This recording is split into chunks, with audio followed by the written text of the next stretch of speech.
A speech by Taiwan's ruling party presidential candidate draws the wrong kind of attention from the U.S., according to reports. There are now less than 6 months until Taiwan's presidential elections, and the candidates are gearing up.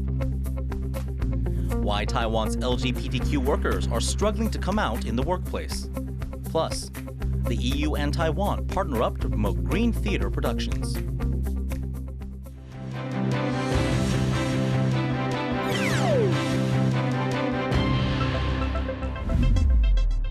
Hello and welcome to TaiwanPlus News. I'm Eric Gao. Taiwan's government has deflected questions about whether U.S. officials approached it over a contentious speech by Taiwan's vice president. That's after a report from the Financial Times said that Washington has raised concerns. Stash Butler reports.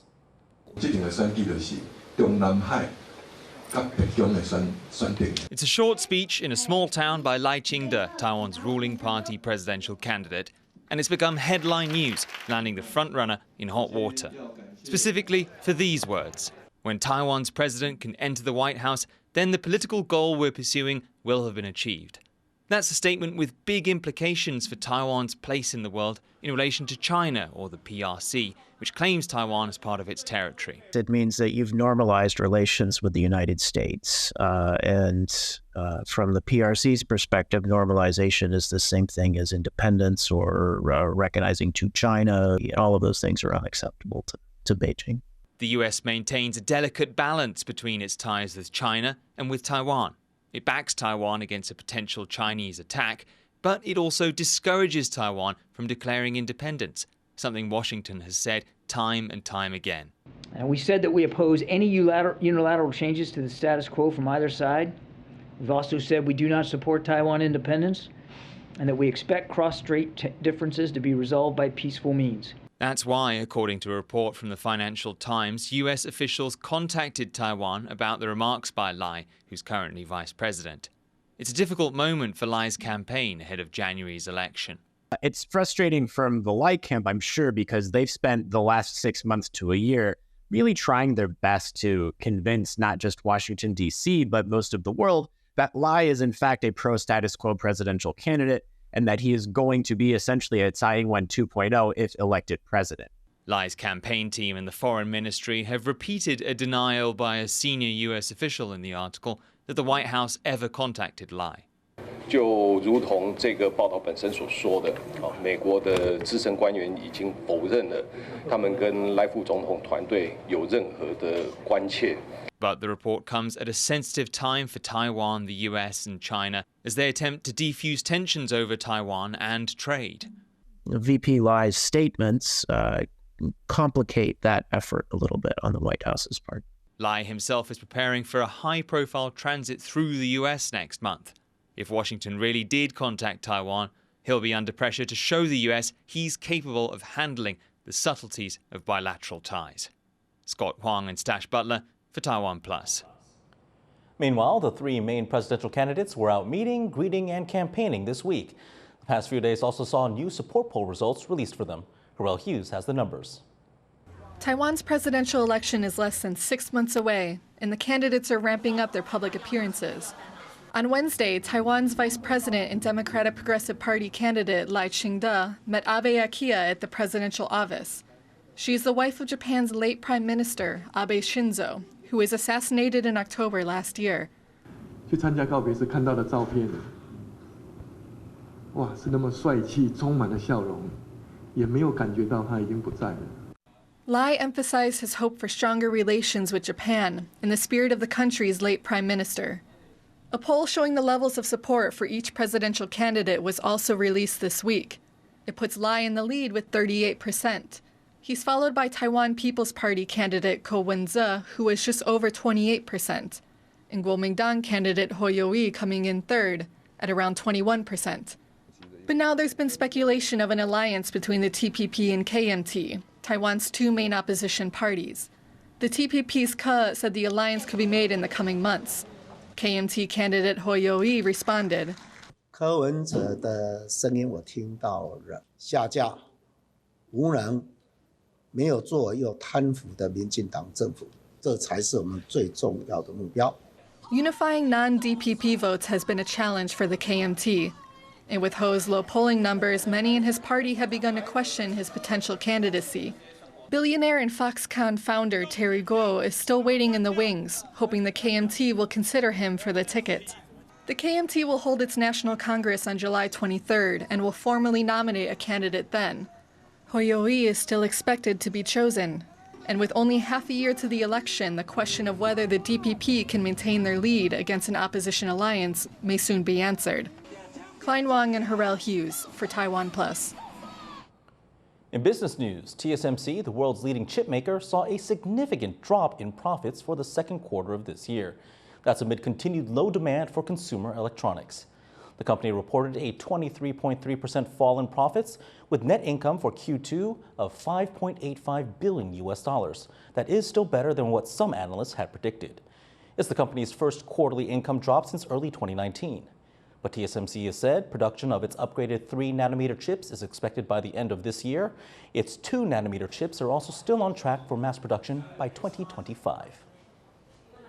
Meanwhile, Taiwan's economy is expected to grow slower this year than previously thought.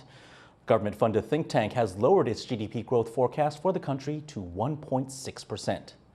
The Zhonghua Institution for Economic Research released its forecast on Thursday, saying Taiwan will miss its 2% growth target. In April, the institution predicted this year's growth would reach 2.01%. Analysts say lower than expected exports and investments are responsible for the drop. But they are predicting that artificial intelligence will give the economy a boost at the end of this year and into 2024. A new survey has found that LGBTQ people in Taiwan still find it difficult to come out to colleagues in the workplace. That's despite Taiwan being one of the most LGBTQ-friendly countries in Asia. John Van Trieste has this report. 职场更友善，职场更友善，员工更心安，员工更心安。 LGBTQ rights activists chant slogans at a press conference in Taipei on Thursday. Taiwan has established itself as a leader for LGBTQ rights in Asia after legalizing same-sex marriage and allowing same-sex couples to adopt. But the groups gathered here have figures that show the country still has some way to go to achieve full equality. In a survey of around 1,300 LGBTQ adults, just 46% say they've come out to their coworkers. Only 29% are open about their identity to direct superiors, 18% to company executives, and just under 10% to clients or people from partner companies. 已经有将近40%的填答者对于在工作场合出柜并没有任何的担心。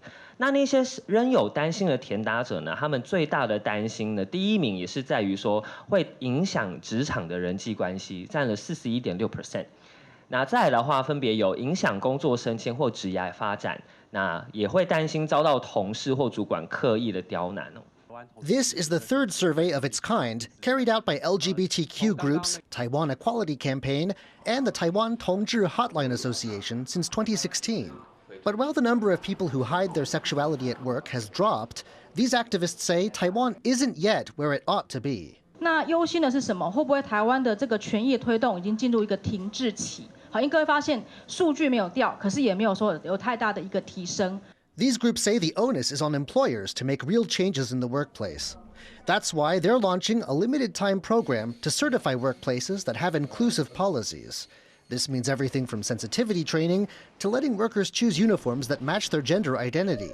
The groups hope this will make LGBTQ workers feel less anxious and more comfortable about expressing themselves at work. 也有机会可以跟大家来分享说你的最佳实践案例，然后也会获得公开的表扬。 那在这个填表跟计分之后呢，也会取得一个我们的改善的建议指南。 The groups say it's in companies' interests to be more proactive in creating a welcoming working culture. The survey also found 64% of LGBTQ workers make decisions about whether to stay with an employer based on whether they feel the company has a friendly atmosphere. That suggests an equal open workplace is also one that keeps its workers. Eason Chen and John Van Trieste for TaiwanPlus. A government worker in Hualien County has added her voice to Taiwan's growing Me Too movement. She says she was harassed by a colleague, but when she raised the issue with her superiors, they covered it up.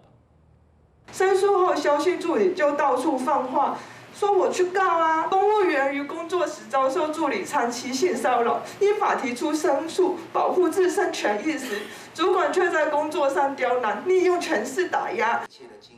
Ms. Wu says the harassment lasted over 2 years. She says she filed her complaint in March, but it wasn't acted on until July. The Hualien County government says it took that long to gather evidence and denies any cover-up. It says her alleged harasser has been moved to a different position and ordered to take 3 hours of gender equality classes. Ms. Wu says that is not enough. Many industries are pushing for a cleaner, greener future that includes the creative arts. This week saw Taiwan's National Theater and Concert Hall invite speakers from around the world to share their visions for sustainable theater. Ed Moon has more.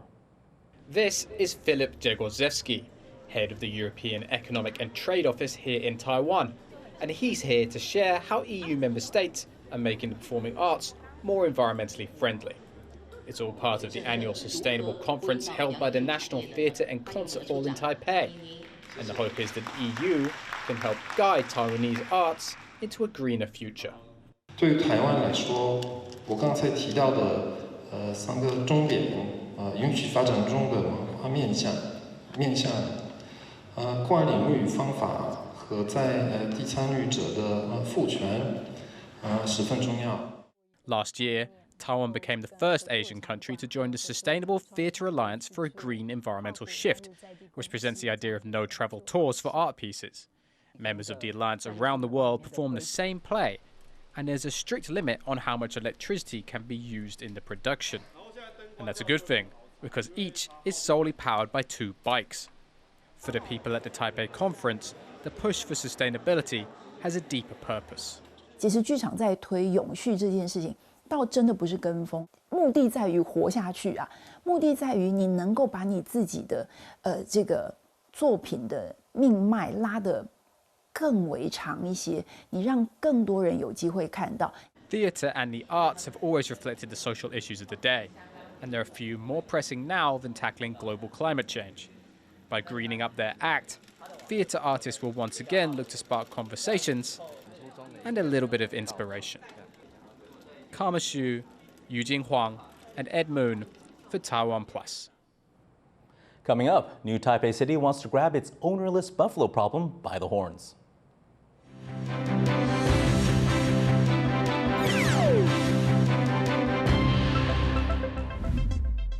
Start your weekend with a cup of coffee and a moment to reflect on what happened this week. Hello and welcome. We've got you covered, from defense and politics to high tech and the arts. Not just to Taiwan, the whole world is watching. You make the coffee, We make the news. Here's what happened on TaiwanPlus.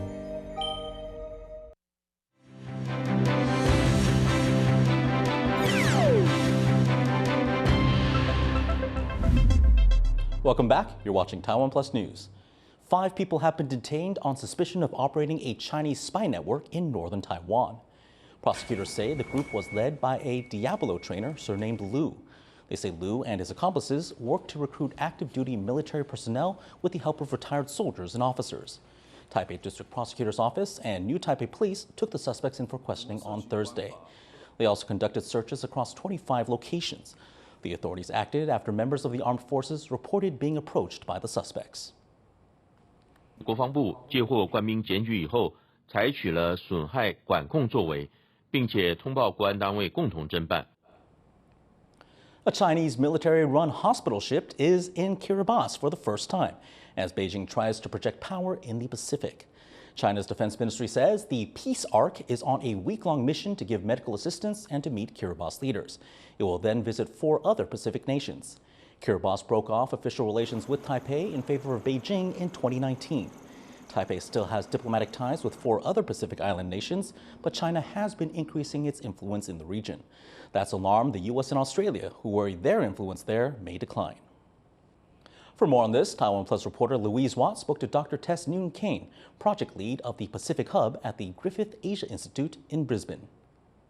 A Chinese military-run hospital ship is in Kiribati this week before going on to other Pacific Island nations. What is its purpose? This is the 3rd visit of the Peace Ark to the region. It's its first trip to Kiribati, but it has been to the region on previous occasions. And obviously, it's a very big and visible exercise of soft power diplomacy. Soft power being executed by the military. As you say, it is a military ship, but it's a hospital ship. So it will be providing a large-scale, sort of almost quite intensive import of medical services into these countries, including diagnostics, surgeries. There will be visits to the vessel by officials, government leaders, and it makes for some really impressive vision and photography of images. But it is becoming quite a well-established tool of statecraft being used by the PRC in the region. And Kiribati is particularly significant because it's the first time that the peace arc will have been to Kiribati, and this is obviously a reflection of Kiribati having recently changed again its alliance from Taiwan to PRC in terms of diplomatic recognition. What does this Chinese presence mean for Taiwan and its allies in the region?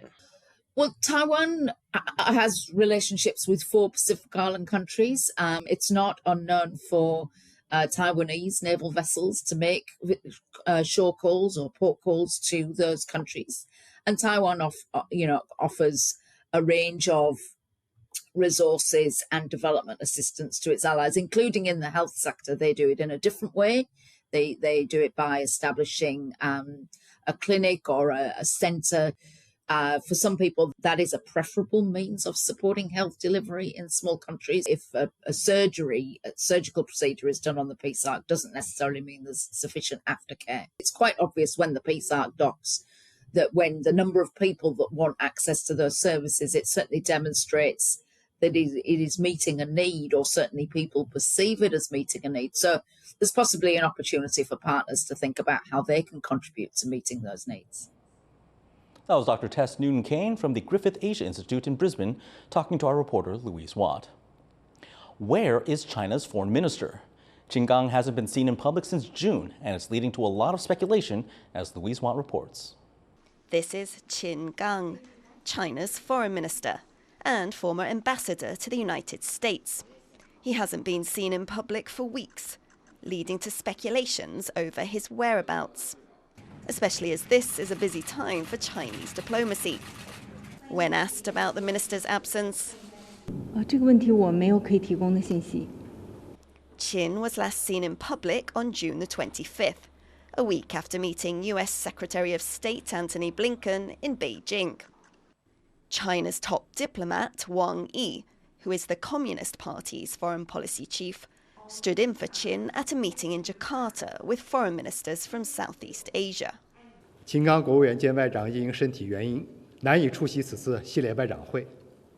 Nothing else official has been said about Qin's absence, sparking speculation he may be under government investigation, part of Chinese President Xi Jinping's crackdown on corruption and dissent. But Qin is seen as a trusted aide of Xi's, and just 4 months ago was named State Councillor, a position that ranks above minister. The 57-year-old is now the youngest among those considered party and state leaders. Since his absence, rumours have swirled over an unsubstantiated affair with a TV anchor who interviewed him in Washington in 2022.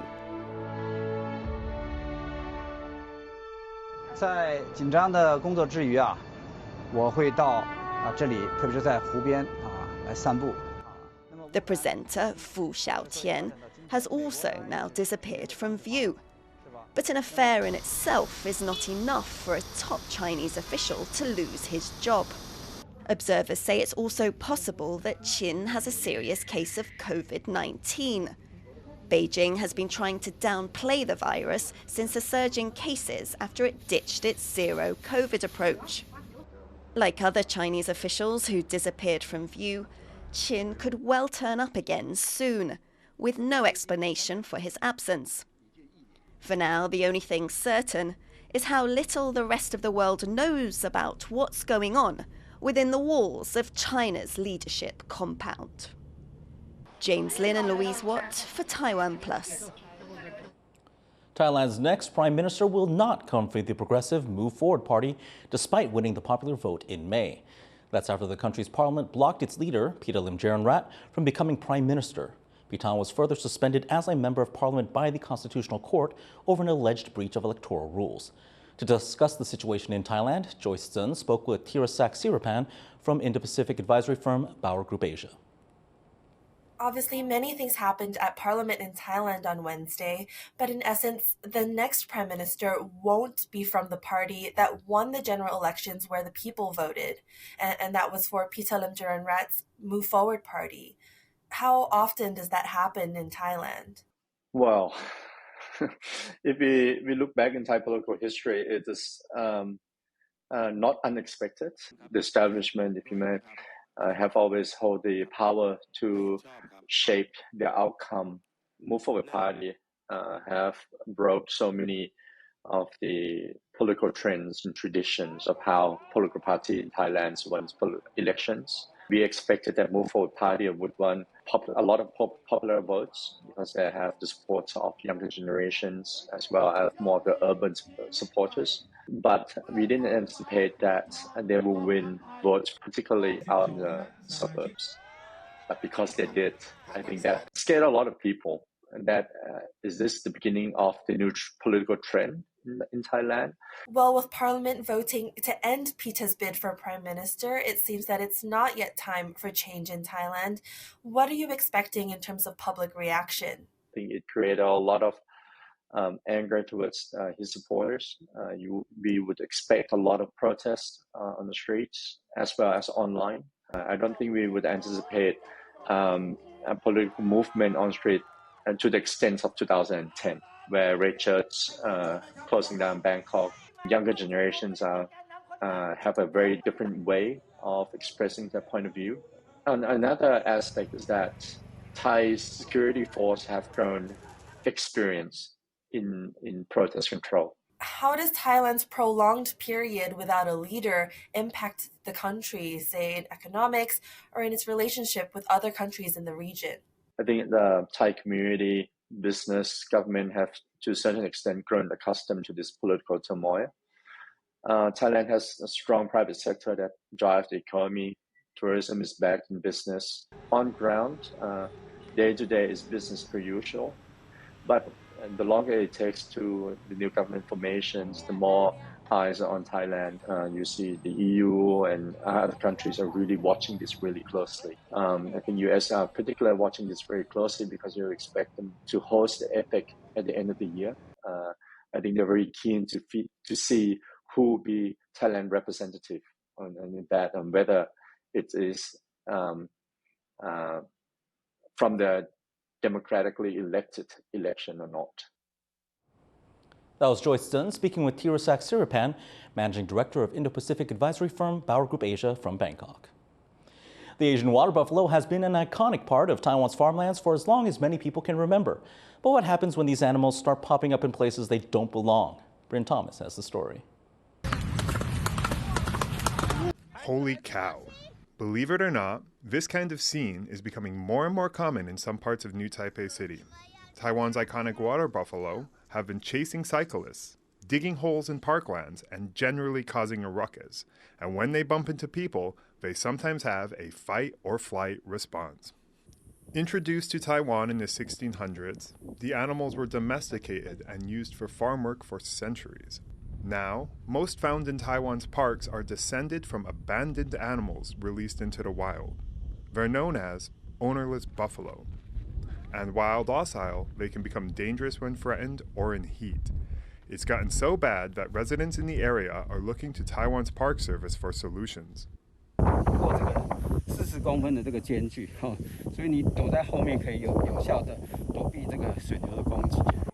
But that's far from a practical solution, nor is it likely to put park goers at ease. Plans to fence off the area have also been put forward, but these are expensive and fail to address the environmental damage the water buffaloes are causing. 那新北大汉溪那边可能因为环境的关系，它的范围相当广阔。那适不适合说用围栏把它区隔？那也要考量将来洪泛相关的问题，会不会影响到它水牛的这个生命的问题。And the buffalo aren't just causing problems for people. Taiwan's dragonfly population has also been devastated. Ownerless buffalo trample their habitat and snooze in their breeding ponds. 因为消暑或者是说清除寄生虫的关系，它需要到这些水域里面去滚泥巴浴，那都可能会导致它们的重叠。水牛如果你一直不管它，又没有天敌的情况下，它的数量一定会变多。但它变多的时候，它就很有可能会去使用到这样的水域环境。As the buffalo population increases, so does the public pressure to control it. Plans to relocate the animals or to sterilize them are being put forward. 河滨公园的牛只上它大概就是会倾向是在凌晨或者是在夜晚的时候出没。目前大概我们的方向会倾向就是捕捉、移置、安置跟节育。Authorities in New Taipei City have yet to settle on a solution. In the meantime, they are warning people to avoid approaching the animals and to be careful at night. James Lin and Bryn Thomas for TaiwanPlus. Thank you for watching TaiwanPlus News. Remember to download the TaiwanPlus app for more stories from Taiwan and around the world. Finally, we leave you with images of 41 skydivers setting a national record for mid-air formations while free-falling in the United Kingdom. I'm Eric Gao. Take care and see you next time.